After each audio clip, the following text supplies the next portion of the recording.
Who do you talk to all day long? Truthfully, who do you talk to? Okay, we talk to ourselves. That voice in our head lives with us all day, all long, that voice in our head lives with us all day, all long, all week, all year, all months. You get the idea. It is constantly asking and answering questions in our head. Is this good or bad? Right or wrong? Beautiful or ugly? Safe or dangerous? It's going, I'm not sure. Are you sure? Is this a yes or a no? It's constantly going. Now, where does it get its dialogue from? How does the whole conversation begin? Know this, every word you say or hear, every thought you have, every experience you have in life creates a map, an imprint in our mind that leads our life. And sometimes those imprints are bad and sometimes they're good. You might have negative imprints that really hold us hostage, that tell us stop, don't go, you're not doing it right, you shouldn't do this, you shouldn't do that, that's not good, that's bad. And in our mind and our body's quest to keep us safe, it could actually paralyze us from moving forward, create a ton of self-doubt, and lead to really negative behavior. Now those maps, they become unconscious and conscious. So they just it's like having a GPS in your head and we're moving along and we're just allowing our mind to guide us. Now imagine if our mind is positive and cheerful. Imagine if our mind boosts our confidence and says, woohoo, and allows us to take some risks and lifts us into our greatness. Really think about it. I remember years ago, I was a triathlete. And I would be training for all of these races. And I did one very particularly challenging race. It was a half Ironman. And I thought I was pretty well trained for it.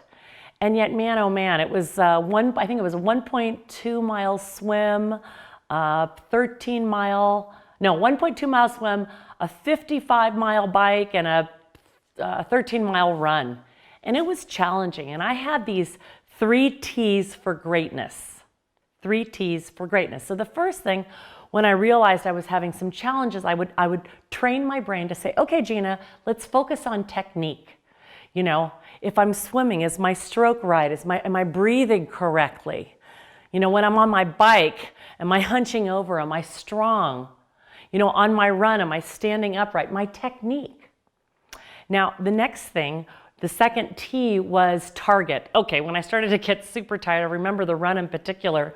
I'm running and I'd say, okay, I can make it to that stop sign. I can get that far. I can go there. I'm running around. And we were in Arizona. It was really hot.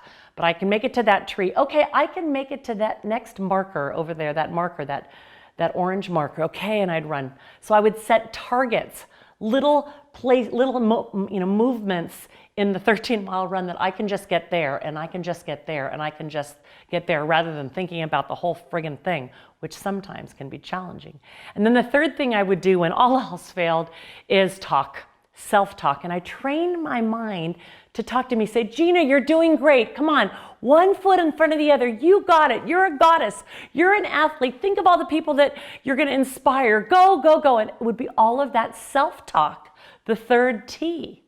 And you can train your brain to talk you through the challenges in life. That fight or flight syndrome, the fight, flight, or freeze syndrome that happens when we're stressed. You can help talk yourself down. If you're fleeing and you're crawling under the covers, you can say, Gina, it's okay. You're human. Just gently take the covers down and go take a warm shower. You can do this. You can get up. You can do this.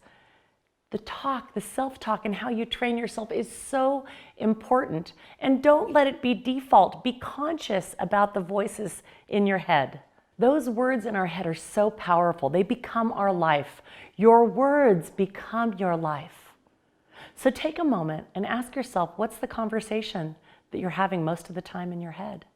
What is it? And you can start to retrain it. So those times that you would say, damn, I'm so stupid, I screwed up. Instead, now I say, oh gosh, Gina, you are so adorable when you're human and you make a mistake. You're just so adorable.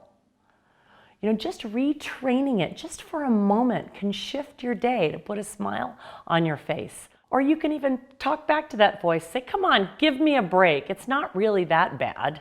It's actually quite good. Instead, it's quite good. Or you can even just say, hey voice, I hear what you're saying, stop it. I just don't have time to listen to you now. I am a goddess and I'm ready to succeed and move forward and embrace my humanity. So stop. Think about it. Retrain that voice in your head. It'll make all the difference in the world, and you'll also start to be more conscious about the words that you say out loud. I hope this helps you today. Have a beautiful chat with yourself.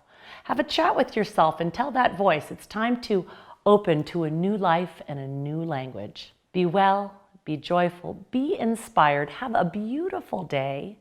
If you enjoyed this video, please sign up for my email list and we'll send you more life tips, life hacks, things to help you live a more chilled out, beautiful, harmonized, balanced life. Mwah! See you next time.